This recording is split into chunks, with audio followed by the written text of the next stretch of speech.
자, 오늘 함께 요셉 시리즈 8번째 시간입니다. 부당함과 억울함의 감옥을 넘어서라 라는 제목으로 오늘 함께 주님의 말씀 나누도록 하겠습니다. 레미제라블이라는 소설 여러분 다 알고 계시죠? 레미제라블의 주인공 장발장은 작은 빵 한 조각을 훔친 죄로 19년이라고 하는 감옥 생활을 하게 됩니다. 가난한 사람에게는 더 가혹한 형벌을 가했던 당시에 부조리한 당시의 사회 분위기가 있었죠. 그로 인해서 결국에 그 빵 한 조각 훔친 죄 때문에 19년을 살게 되는 장발장. 그의 인생은 더 이렇게 서서히 망가질 대로 망가져가는 이 장발장의 인생에 그가 과연 변화될 수 있는가, 그의 인생의 변화를 그린 소설입니다. 빵 한 조각에 여러분 19년이라는 형벌. 그래서 여러분 이게 너무 억울하기 때문에 실제로 장발장법이라는 것도 있잖아요. 그래서 빵 한 조각에 19년이라고 하는 형벌은 너무너무 억울합니다. 그 소설에서 장발장의 인생은 그 억울함 때문에 자신의 인생이 분노와 그 부당함과 억울함과 자신의 삶의 이유를 질문하는 그런 어려움들로 인생이 얼룩지게 되죠. 여러분, 근데 오늘 우리는 장발장보다도 훨씬 더 억울한 한 사람을 만나게 됩니다. 이 사람은 장발장처럼 소설, 가설의 픽션의 인물이 아니라 바로 실제하는 인물이죠. 바로 누굽니까? 우리가 보고 있는 요셉입니다. 요셉은 너무너무 억울한 누명을 쓰고 지금 감옥에 가게 됩니다. 우리가 지난주 보디발 아내의 유혹에 대한 부분, 그리고 오늘 읽은 본문은 이제 그 사건이 일어난 뒤에 이제 아내가 이제 누명을 씌우는 장면부터 우리가 읽었어요. 그것도 애굽 대제국의 시위대장의 아내를 겁탈한 죄목으로 잡혀 들어가게 됩니다. 불행 중 다행인 게 있다면 본문에 정확히 나와 있진 않지만 보디발 장군이 아마도 자기 아내를 좀 평소의 행실 때문에 좀 덜 못 믿었던 것 같아요. 왜냐하면 평소에 자기 아내가 좀 해픈 것을 아마 알고 있었던 것 같아요. 본문에 안 나와 있는데 이것을 지지할 만한 증거가 어디 있을까요? 여러분, 본문에 나와 있진 않지만 시위대장이라고 보디발을 이야기합니다. 그 왕의 친위대를 담당하는 시위대장은 권력자죠. 그러면 최고의 사형 집행가이기도 합니다. 만약 요셉이 진짜 내 아내를 겁탈했다고 만약에 진짜 믿었다면 그 종이 그냥 감옥에만 들어갔을 리가 만무합니다. 시위대장이 노예 한두 명 그 자리에서 칼을 꺼내서 슉슉 죽이는 거는 여러분 뭐 일도 아니죠. 근데 죽음을 면해서 다행이라고 할 수 있지만 어쨌든 다행이긴 하지만 요셉은 어쨌든 힘들게 다시 가정 총무까지 일어나고 다시 재기에 이렇게 성공하는 듯 보였는데 하루아침에 자신의 인생이 노예에서 시위대장의 아내를 겁탈한 겁도 없는 놈, 이런 죄수의 명패를 쓰게 됩니다. 너무나 부당하고 여러분 억울한 순간이에요. 요셉의 인생은 부당하죠. 여러분 억울합니다. 그리고 말이 되지 않습니다. 이걸 도대체 어떻게 해야 합니까? 여러분, 우리 인생을 살 때 우리는 이런 부당함과 억울함의 감옥에 갇히는 순간들이 있습니다. 학교 폭력을 당한 피해자들이 계속 더 피해를 받아야 되는 순간들. 여러분 뭐 미디어에 요즘 많이 나오지 않습니까? 학폭이라는 주제가, 그죠? 근데 학교 폭력을 가한 애들은 더 잘 살고 학교 폭력을 가한 애들은 아빠가 잘 살고, 그죠? 그러면 학교 폭력 당한 애들은 더 이제 막 힘들게 고통받아야 하는 그런 순간들 보면 여러분 어때요? 부들부들 거리잖아요, 우리가, 그죠? 부당하고, 그죠? 이런 더러운 세상, 이런 생각이 들고, 아동학대로 아이를 숨지게 한 범죄자가 작은 형량을 받을 때 우리는 불공정하다고, 이것이 법이냐고, 어떻게 이게 나라냐, 이게 법이냐고 막 우리는 정의를 호소하고 불공정하다고 분노합니다. 부조리한 권력자, 또 부자들이 더 잘 살고 못 사는 사람들은 더 못 살게 되는 이 불공정한 세상의 순간들 속에 우리는 부당함과 이 억울함들을 맞이하게 되죠. 또 우리 개인적인 삶에서도 많이 있죠. 살다가 오해를 당하게 되는 순간들, 정직하게 살았지만 손해보게 되는 순간들, 나를 알아주지 않는 나의 상사나 나의 마음을 몰라주는 부모님들, 나의 마음을 몰라주는 것 같은 또 권위자, 또 내 마음을 몰라주는 것 같은 내 주변에 사랑하는 사람들, 내 주변의 지인들, 부당함과 억울함의 감옥에 여러분 우리가 갇히게 되면 여러분 어떻게 될까요? 분노와 원망이 우리에게 열매 맺겠죠. 분노와 원망 속에서 하루하루를 보냅니다. 그러다가 점점 삶은 망가져가죠. 그리고 우리의 삶에 어떤 새로운 일을 시작할 때의 인식, 그리고 때로는 우리의 태도들도 굉장히 부정적으로 바뀌게 됩니다.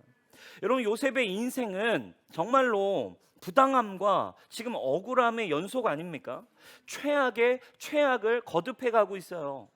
첫째로 그는 형들에게 아무 이유 없이 버림을 받았잖아요. 아무 이유 없이 왜 나를 때려? 왜 나를 구덩이에 넣는 거야 지금? 왜 이래? 지금 왜 이러는 거야? 나를 지금 왜 팔아 넘겨? 노예로 팔려가게 됩니다.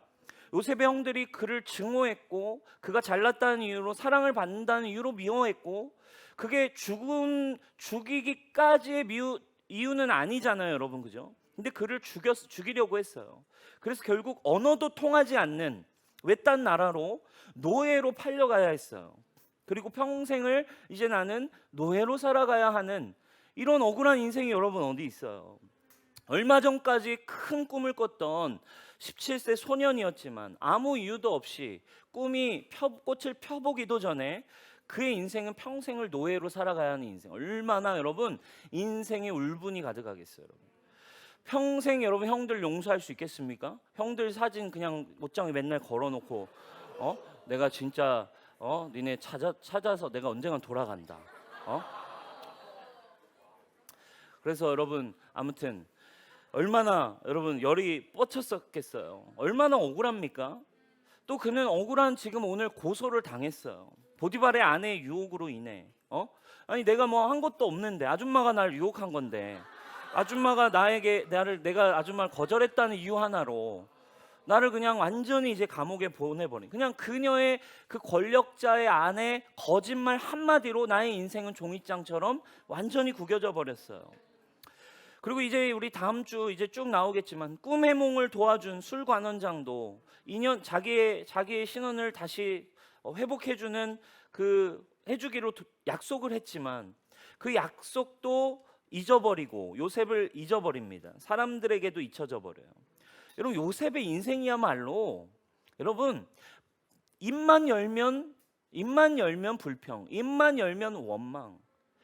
그리고 오늘 우리 준재가 얘기했지만 우리 형제가 이제 자존감이 낮아서 힘들었다라는 것처럼 그 계속되는 실패 속에서 계속 힘들었던 것처럼 요셉이야말로 정말 더 힘들고 원망 속에 억울함 속에 이제 살아가야 했던 인생 아닙니까?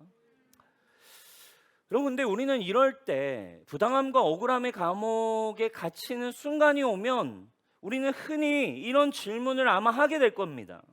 어떤 질문? 아니, 하나님은 도대체 어디에 계신 거죠? 그죠?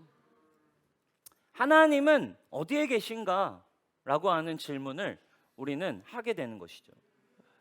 일이 잘 풀릴 때 우리는 하나님이 날 돕고 계심을 쉽게 느낍니다. 말도 안 되는 축복을 받으면 여러분 어때요? 그냥 생각도 않은 말도 안 되는 축복을 하면 이게 꿈인가 생각은 하지만 금방 받아들이죠. 그죠? 의심도 하지 않고 감사가 터져 나옵니다. 그러나 모든 게 부당하고 모든 게 불합리해 보일 땐 우리는 하나님을 의심하기 시작하잖아요. 그죠? 여러분 갑자기 여러분들에게 이유를 알 수 없는 재정의 축복이 쏟아진다. 주님 어디에 계신 거죠? 하시겠어요, 여러분? 도대체 주님 어디 계시길래 이런 일을 하시는 거예요? 제 옆에 계시군요, 근데 여러분 우리가 부당하고 불합리한 일을 당할 때는 묻는다니까요. 하나님 뭐 하고 계신 거예요? 어디 계시냐고요? 그 성경은 여러분 오늘 이렇게 부당하고 불합리한 억울한 요셉의 인생 가운데 성경은 뭐라고 표현하고 있습니까? 하나님이 어디에 계신가라는 질문에 여호와께서 요셉과 함께 하시고라고 이야기합니다. 하나님은 함께 계시지 않았던 게 아니죠. 언제나 함께 계셨고 요셉이 하나님이 나와 함께 하심을 믿었어요. 하나님은 그곳에 요셉과 함께 계셨습니다. 다 보고 계셨고 다 알고 계셨습니다. 부당한 순간도 억울한 순간도 하나님이 함께 계셨고, 그리고 요셉이 그것을 알고 있었습니다. 하나님이 나와 함께하고 계시고 하나님이 나의 인생을 경영하고 계신다고. 그리고 요셉은 그 순간에, 그래서 그 결과가 뭐예요? 부당함을 이야기하지 않습니다. 억울함을 토로하지 않아요. 하나님을 원망하지 않습니다. 하나님이 어디 계시냐고 찾지 않아요. 성경은 하나님이 요셉과 함께 계셨다라고 기록하고 있습니다. 여러분, 우리의 인생이 부당하고 억울한 이 감옥의 삶 속에서 중요한 한 가지가 있어요. 오늘 그래서 우리가 배우게 되는, 부당하고 억울한 감옥을 넘어설 수 있었던 이유, 부당하고 억울한 이 감옥을 넘어서는 중요한 키포인트 한 가지가 뭐냐? 하나님이 지금 나와 함께하고 계심이 믿어지는 눈이 띄어져야 되는 것입니다. 하나님이 지금 나와 함께하고 계시고 하나님이 여전히 통치하고 계시고 여전히 불꽃 같은 눈동자로 보고 계시며 하나님이 다스리고 계시다라는 것을 우리 믿는 눈이 띄어져야 돼요. 에스겔이 그발 강가에서 고민하고 있었습니다. 예루살렘 성전이 멸망했고 예루살렘 유다가 멸망했어요. 모든 것이 멸망하고 어려웠습니다. 에스겔은 자신의 민족, 자신의 나라에 대한, 하나님의 민족에 대한 제사장 아닙니까? 얼마나 꿈이 있었고 소망이 있는데 답답한 거예요. 아니 도대체 주님, 하나님의 언약은 무엇입니까? 하나님, 우리 백성을 향한 약속은 무엇입니까? 성전이 무너졌습니다. 우리 나라가 망했습니다. 그렇게 고민하고 있던 에스겔에게 하나님이 환상으로 첫 번째 보여주신 게 있었어요. 수백 개의 눈이 달린 생물들, 그리고 수백 개의 눈이 달린 그 불병거 불마차가 막 지나가는 환상을 보여줍니다. 근데 그 마차에 눈이 수백 개가 달려있는 그 환상을 에스겔이 보게 돼요. 여러분, 그게 뭘 얘기하고 있는 걸까요? 하나님이 처음으로 에스겔에게 확신을 주셨던 한 가지, 수백 개의 눈으로 하나님은 지금 멸망한 것 같고 아무것도 없는 것 같고 다 무너진 것 같아도 내가 보고 있어. 내가 통치하고 있어. 내가 다스리고 있는 거야. 에스겔이 그때부터 확신을 갖게 됩니다. 그리고 하나님의 명령을 듣게 되죠. 너는 두려워하지 말고 듣든지 아니 듣든지 그저 내 말을 가서 전해라. 사랑하는 여러분, 부당하고 억울한 그 순간에 우리가 이것을 넘어설 수 있는 힘은 하나님이 나와 함께하고 계심에 대한 믿음의 눈이 띄어지는 믿음이 필요합니다. 그렇지 않으면 여러분, 수많은 억울함과 그 부당한 순간들에 우리는 계속 불만을 얘기할 겁니다. 그죠? 아, 제발요. 하나님 제발요. 목사님 제발요. 아, 엄마 제발. 아, 세상 여러분, 저 사람 보세요. 여러분, 그런 식으로 우리는 하나님의 꿈을 이뤄가기는 쉽지 않은 것 같아요. 왜? 그 방법 자체를 하지 말라는 얘기가 아니고 우리의 내면 안에서 하나님을 향한 신뢰가 사라져가기 때문입니다. 여러분, 마태복음에 보면, 마태복음 20장에 보면 한 포도원 주인이 포도원에서 일꾼을 모집하는 이야기가 나옵니다. 예수님이 들려주신 예화예요. 하나님의 나라에 대한 천국 비유입니다. 품삯을 하루 한 데나리온, 그게 일반적인 하루 품삯입니다. 일반적인 하루 품삯으로 정하고 일꾼을 포도원 주인이 일꾼을 모집해서 데려오기 시작합니다. 그래가지고 이제 알바몬에 올려가지고 이제 알바할 사람들 이제 몰리는 거죠. 그래가지고 알바몬에 이제 들어가서 아침 9시부터 거기서 빈둥대고 있는 사람들을 아침 9시에 일꾼으로 불러왔어요. 그래서 아침 9시부터 열심히 일하겠습니다. 하루 일당 1데나리온 해보겠습니다 하고 일을 시작해요. 근데 이 주인이 12시와 오후 3시에도 또 빈둥대고 있는 사람을 또 데려와서 일을 또 3시에도 시키는 거예요. 그리고 일이 얼마나 많았는지 모르겠지만 일이 6시에 끝났는데 오후 5시에도 나가가지고 빈둥대고 있는 일꾼을 또 데려와가지고 또 일을 시키는 거예요. 그리고 어쨌든 왜 일꾼을 왜 이렇게 계속 데려오지? 1시간이면 끝났는데. 근데 어쨌든 1시간만 일하고 모든 사람들이 6시에 일을 마쳤어요. 그리고 이제 이 주인이 임금을 이제 나눠줄 거 아닙니까? 이제 봉투에 넣어가지고 늦게 온 사람부터 돈을 주기 시작했어요. 오후 5시에 온 사람부터 오후 3시에 온 사람 늦게 주기 시작한 거죠. 수고했습니다. 수고했습니다. 주는데 5시에 들어온 사람 이제 봉투를 봤더니 얼마가 들어있는 거예요? 1데나리온이 그대로 들어있는 거예요. 이 오후 3시에 사람이 이제 기대가 되기 시작한 거죠. 오후 5시가 1데나리온이야? 그러면 나는 2데나리온쯤인가 하고 3시의 사람도 12시의 사람도 받았어요. 근데 이제 3시와 12시에 일한 사람도 얼마? 1데나리온을 받은 거예요. 근데 이제 누가 사실 문제입니까? 성경에 보면 맨 처음 와서 일한 사람들, 맨 처음 9시에 와서 일한 사람이 이제 굉장히 두렵고 떨리는 마음으로 봉투를 받았어요. 봉투를 받아서 확인을 이제 했는데 얼마가 들어 있었냐? 똑같이 1데나리온을 받는 거예요. 여러분 짜증 나요, 안 나요? 뭐 이건 진짜 뭐 말이 안 되죠, 여러분 진짜. 지금 나는 8시간 풀타임 채워가지고 일했는데 지금 1시간 전에 갑자기 어떤 놈은 데려오더니 그냥 뭐 옷 갈아입고 20분 지나고 뭐 이렇게 한다고 20분 지나고 뭐 조금 하다가 이제 정리하자 10분 하고 이제 뭐 이러고 뭐 세수하러 가고, 그리고서는 일단 1데나리온을 받는 거예요. 성경에 보면 불만을 쏟아내기 시작합니다. 아니 이건 너무 부당하지 않습니까? 하나님 이건 부당합니다. 하나님 이건 말도 안 됩니다. 저는 이렇게 불공평하게 지낼 수 없습니다. 하나님이 뭐라고 얘기하세요? 아니 어떻게 늦게 온 사람과 일찍 온 사람이 똑같은 걸 받습니까? 불공정하지 않습니까? 하나님이 뭐라고 얘기하는지 단순하게 얘기합니다. 뭐라고 얘기하는 줄 아세요? 그건 네 생각이고. 14, 15절에 이런 표현이 나와요. 14, 15절. 자, 네 거나 가지고 가. 안 받을 거야? 받을 거야, 안 받을 거야? 너 받을 거야, 안 받을 거야? 네 거 그냥 가지고 가. 나중은 이 사람에게 너랑 똑같이 주는 건 내 뜻이야. 아니, 내 걸 가지고 내 뜻대로 한다는데 나는 선한 하나님인데 네가 날 악하게 보느냐? 안 읽어봤어 성경?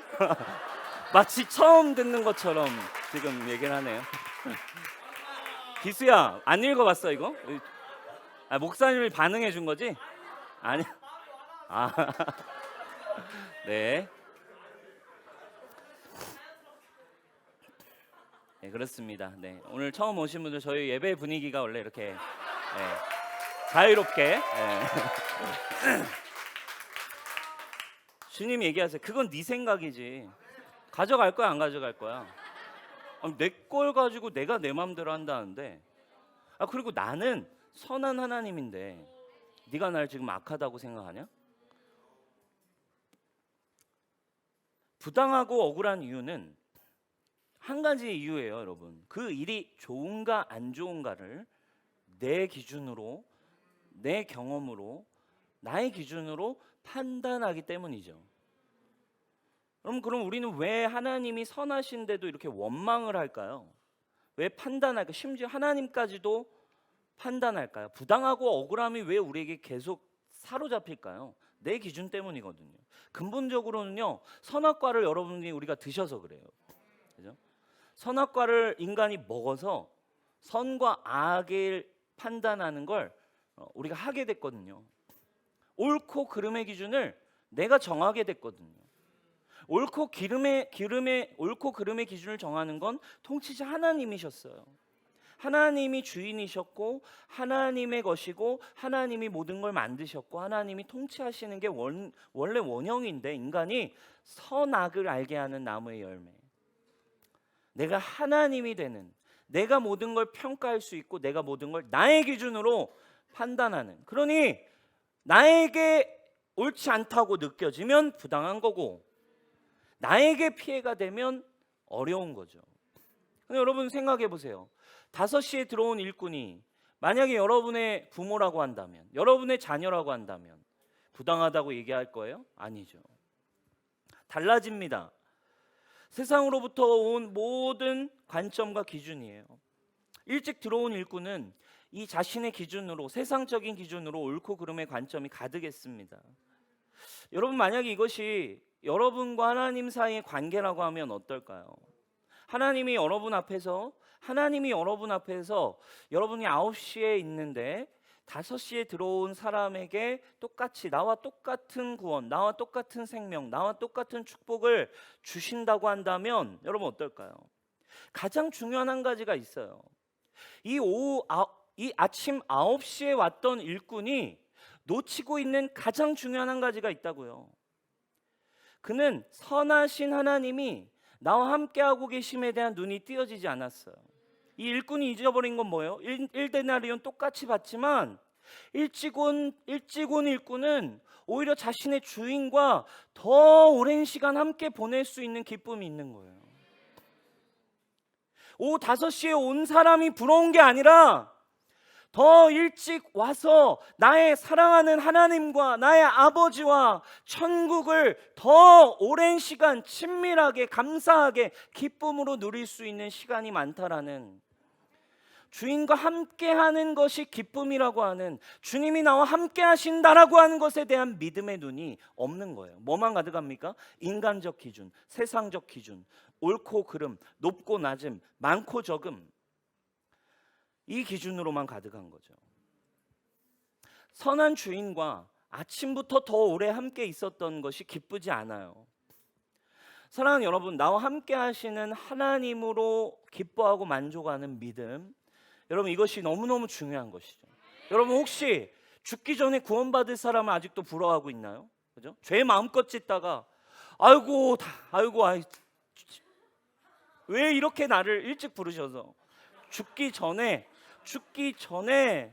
우리 셀리더를 나에게 보내셔서 죽기 전에 예수님을 믿고 영접하고 천국 갈 수 있다면 내가 얼마나 좋을까? 여러분 이걸 부러워하고 계신가요? 여러분 그렇다면 여러분 제대로 된 믿음을 갖고 있지 않은 거예요. 구원이 무엇인지, 하나님의 나라가 무엇인지 아직도 여러분은 제대로 경험해 보지 않은 것이죠.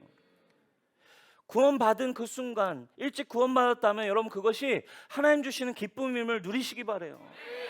영원하신 하나님과 더 일찍 더 많은 시간 교제하고 친밀함을 누릴 수 있는 기쁨, 천국이 이와 같다라고 얘기해요.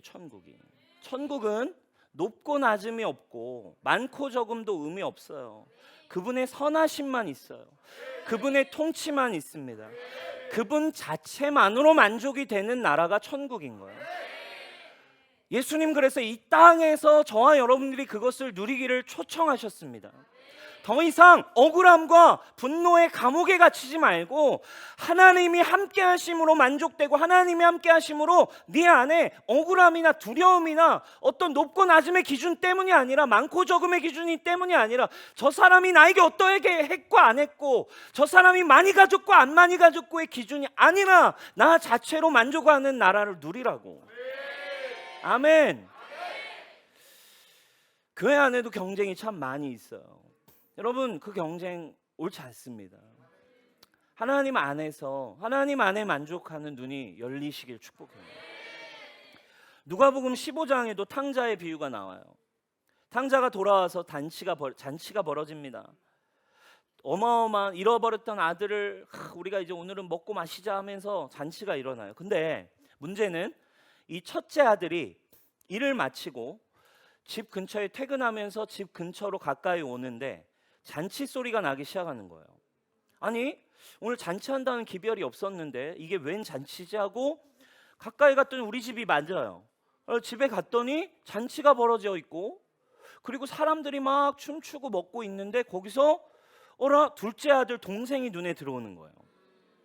아, 동생이 돌아왔구나. 근데 동생이 돌아온 건 좋은데 우리 집에서 제일 비싼 옷을 입고 있고, 우리 집에서 그 반지, 인장 반지, 그 아들을 상징한 반지를 손에 보니까 끼고 있고, 아래 위로 훑어봤더니 신발도 좋은 거 신은 거야. 신발도 좋은 거 새로 신은 거예요. 그리고 송아지와 산의 진미 음식들이 막 펼쳐져 있는데 이상하게 첫째 아들의 마음이 안 좋아지기 시작하는 거예요. 마음이 불편해지기 시작하는 거예요. 둘째 아들 손에 있는 반지와 또 옷과 신발을 보고 더 이 잔치상들을 보면서 마음이 이상해져서 아버지에게 첫째 아들이 따져요. 뭐라고 따집니까? 29절 30절입니다. 우리 같이 한번 읽어볼까요? 시작.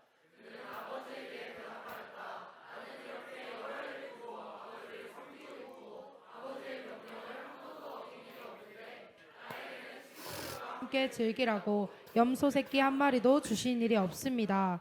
그런데 창녀들과 어울려서 아버지의 재산을 다 삼켜버린 이 아들이 오니까 그를 위해서는 살찐 송아지를 잡으셨습니다.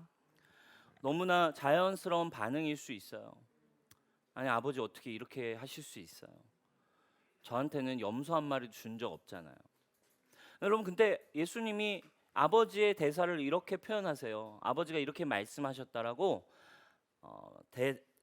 이렇게 성경에 쓰여 있습니다. 31절입니다. 아버지가 그에게 말하였다. 얘야, 너는 늘 나와 함께 있으니 내가 가진 모든 것은 다 네 것 아니니? 여러분, 둘째 아들이 지금 이 탕자의 비유에 또 중요한 포인트가 있어요. 둘째 아들이 힘들어졌던 이유가 뭐예요? 아버지 품을 떠나서. 그리고 둘째 아들이 회복하기 위해 온 한계가 있어요. 뭐예요? 아버지 품으로 돌아가야겠다. 아버지와 함께하면 내가 이렇게 힘들진 않았잖아. 아버지와 함께 있을 때, 아버지 집에 있을 때, 아버지 품에 있을 때 내가 외롭고 어렵지 않았잖아.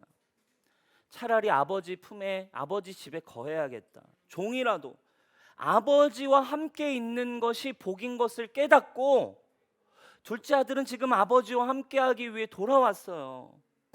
근데 이 첫째 아들이 놓치고 있는 한 가지가 있었어요. 뭐예요? 아버지와 함께하는 것이 가장 가치 있는 일이라는 것을 놓치고 있었습니다. 사랑하는 여러분, 하나님이 나와 함께하고 계심에 대한 눈, 하나님이 지금 나를 사랑하셨고 나에게 구원을 주셨고 나를 인도하고 계시며 나와 함께하고 계시다라는 이 믿음, 이 눈이 우리에게 감겨지면 반드시 우리에게는 억울함과 부당함의 감옥이 찾아옵니다. 왜? 하나님이 보이지 않고 수많은 육신의 기준과 아쉬움들이 보이기 때문에 그래요. 성령의 생각이 아니라 육신의 생각이 시작되기 때문입니다. 많은 사람은 옳고 그름의 판결을 자기 스스로 내립니다. 판결을 내려요. 판결의 결과는 다 어디로 갑니까? 이상해요. 나는 재판관이어서 내가 판결을 했는데 내가 어디로 들어갑니까? 부당함과 억울함의 감옥에 갇히게 됩니다. 사랑하는 여러분, 하나님과 함께 하시는 믿음이 여러분들의 있길 축복합니다. 어제 말씀을 준비하는데 새벽에 큐티가 하나 올라왔어요. 근데 오늘 첫째 아들과 같은 그런 큐티가 올라왔어요. 우리 김진네트의 승하의 큐티입니다. 이렇게 써놨어요. 주님이 상황이 풀리지 않을 때 남 탓하는 나의 모습을 조명하셨다. 그들이 자꾸 날 힘들게 한다며 나는 바뀔 생각도 하지 않고 오히려 그들을 판단했다. 내 마음의 문이 닫혀갈 때쯤 내 안에 믿음이 없다는 생각이 들었대요. 근데 어떤 믿음이 들어오기 시작했냐면 정말 나는 주님의 자녀라는 거. 그리고 주님이 나에게 이미 승리도 주셨는데 자꾸 보이는 상황에 사단의 음성에 속고 있었대요. 자기가 믿음이 없음을 깨달았대요. 힘든 상황, 또 나를 힘들게 하는 사람들 앞에 자꾸 나를 힘들게 한다며 내가 바뀌는 게 아니라 자꾸 판단하고 부당하다고 억울해하고 불평했대요. 근데 믿음 없음을 깨달았는데 믿음이 생겼대요. 어떤 믿음? 나는 첫째 아들처럼, 둘째 아들처럼 나는 이미 주님과 함께하고 있는 하나님의 자녀라는 거. 그리고 하나님이 나에게 이미 승리를 주셨다는 거. 그리고 결단의 기도 짧게 써놨어요. 주님의 음성만을 듣게 하소서. 사랑하는 여러분, 오늘 여러분의 부당함과 억울함의 감옥, 여러분들이 재판관이 되고 여러분들이 불편해하고 힘들고 어렵다, 하나님 어디 계십니까? 라고 할 때 하나님 여러분 단순하게 얘기하고 계세요. 아들아, 나는 너와 함께하고 있다. 얘야, 넌 나와 함께하고 있지 않니? 첫째 아들에게 아버지가 첫째 아들에게 하시는 말씀이에요. 얘야, 넌 나와 함께하고 있지 않니? 그걸로 부족하니? 그걸로 대답이 되지 않니? 사랑하는 여러분, 하나님이 나와 함께하고 계시다라는 눈이 띄어지는 거, 이것이 우리가 레디컬 드리머로 하나님의 꿈을 가지고 돌파하며 믿음으로 하루하루 여러분들이 언약의 믿음을 하나님의 꿈을 이루는 하나님의 자녀로 교회로 승리하기 위해 여러분 억울함과 부당함과 억울함의 감옥을 여러분 넘어설 수 있기를 축복합니다. 아멘. 다윗도 레디컬 드리머였던 것 같아요. 다윗의 시에는 너무 단순한 표현이 있습니다. 오늘 요셉과 같은 고백이 시편 23편 4절에 나와 있어요. 내가 사망의 음침한 골짜기를 다닐지라도 해를 두려워하지 않을 것은 주께서 나와 함께 하심이라. 아멘. 주의 지팡이와 막대기가 나를 안위하시나이다. 하나님을 믿는다는 건 여러분 그 일이 부당한가 합당한가를 내 기준으로 판단하지 않는 거예요.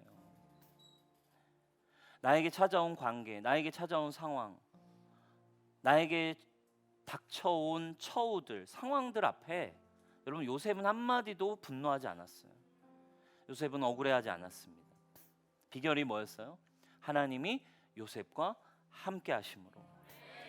그리고 우리 슬기로운 노예 생활 때처럼 슬기로운 감옥 생활에서도 요셉은 똑같은 결과를 맞이해요. 감옥 간수가 요셉에게 모든 걸 일임합니다. 그냥 감옥 죄수인데 이건 다른 얘기잖아요, 여러분. 감옥 관리를 죄수한테 맡긴다는 게 여러분 미치지 않고서 여러분 이거 감옥 관리를 죄수한테 맡기는 건 고양이에게 생선을 주는 건데 요셉이 그곳에서도 여전히 성실하게 최선을 다해 자신의 삶을 돌파해 나갔습니다. 여러분 오늘 여러분에게 어떤 힘든 시간들 또 내 마음에 들지 않는 상황들이 있나요? 여러분 불평해봐야 부당함을 얘기해봐야 억울하다고 분노해봐야 아직도 이해가 되지 않는다고 말해봐야 여러분 손해입니다. 해결되지 않습니다. 평생 갈지도 모르겠어요. 그러나 여러분 오늘 믿음으로 예수 그리스도가 내 안에 계심으로 나의 모든 두려움과 오늘 우리 준재 형제가 얘기한 것처럼 나의 모든 실패와 나의 모든 부당함에 대한 나의 모든 선악과를 먹었던 나의 옛사람은 예수님의 십자가에서 함께 죽었습니다. 이 고백이 여러분들의 있기를 축복합니다. 여러분 두 남자가 마지막 이야기하고 우리 찬양했으면 좋겠는데요. 두 남자가 선교지에서 복음을 전했어요. 그러다가 귀신 들린 여자 소녀를 만난 거예요. 선교지에서 복음을 전하다 보면 그런 일들을 만나게 되죠. 그래서 귀신 들린 여자아이를 치유했어요. 그런데 그 귀신 들린 여자아이를 가서 터치하고 치유했다는 이유로 그 귀신을 소녀를 보호하고 있던 주인이 그 동네 사람이 그들을 말도 안 되는 이유로 이 두 사람을 고소해 버린 거예요. 아주 그 선교지에서 그들이 현장에서 완전 잡혀가지고 거의 죽을 만큼 두들겨 맞았어요. 죽을 만큼 두들겨 맞고 그리고 나서 심지어 귀신을 치유해 죽고 선교 활동을 하다가 잘못 걸려가지고 당시에 그 바로 현장에서 경찰이 와가지고 현장에서 잡혀서 감옥에 끌려갔어요. 그리고 감옥에 그냥 이유도 말해주지 않고 그냥 감옥에 갇힌 거예요. 이제 수갑을 다 차고. 근데 여러분 그들이 얼마나 억울합니까? 복음을 전하다가 그리고 사실은 뭐 이상한 짓을 하려고 한 것도 아닌데 잘못된 고소로 이들도 이 두 선교사들도 지금 완전히 요셉과 똑같이 감옥에 가게 된 거예요. 그리고 두들겨 맞고 거의 죽을 만큼. 근데 이들이 여러분 깨어났을 때 감옥에서 깨어났을 때 무엇을 시작합니까? 그 감옥 속에서 그곳이 부당함과 억울함의 감옥이 되게 하지 않고 그들이 찬양과 기도를 시작합니다. 주 날 구원했으니 어찌 잠잠하리. 눈물이 흐르고 그죠? How he loves us, oh how. 그죠? 넘쳐나네. 아프지만 몸이 아프지만 찬양할 때 입 벌릴 때마다 입술이 아프지만 주님을 찬양하고 주님을 기도하기 시작할 때 내면에 평안이 오고 구원의 감격이 몰려오고 하나님이 함께 하심이 느껴집니다. 그 순간 어떤 일이 일어났나요? 수갑이 풀리고 옥문이 열렸어요. 지금 제가 한 이야기는 성경 사도행전에 등장하는 바울과 실라의 이야기예요. 바울과 실라는 감옥 속에서 부당한 그 감옥 속에서 주님이 함께 하심을, 주님의 임재를, 주님의 구원을 노래하기 시작했어요.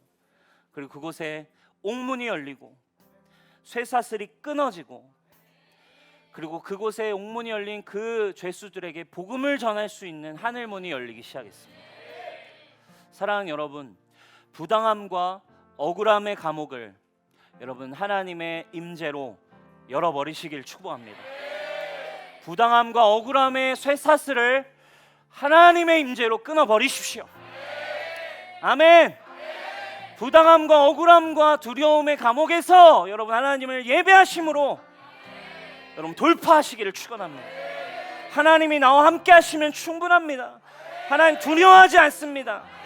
하나님이 함께 하시는 믿음으로 그 믿음의 눈이 여러분들에게 열리는 오늘 예배가 되시기를 주님의 이름으로 축복합니다. 자리에 일어나서 함께 찬양합시다.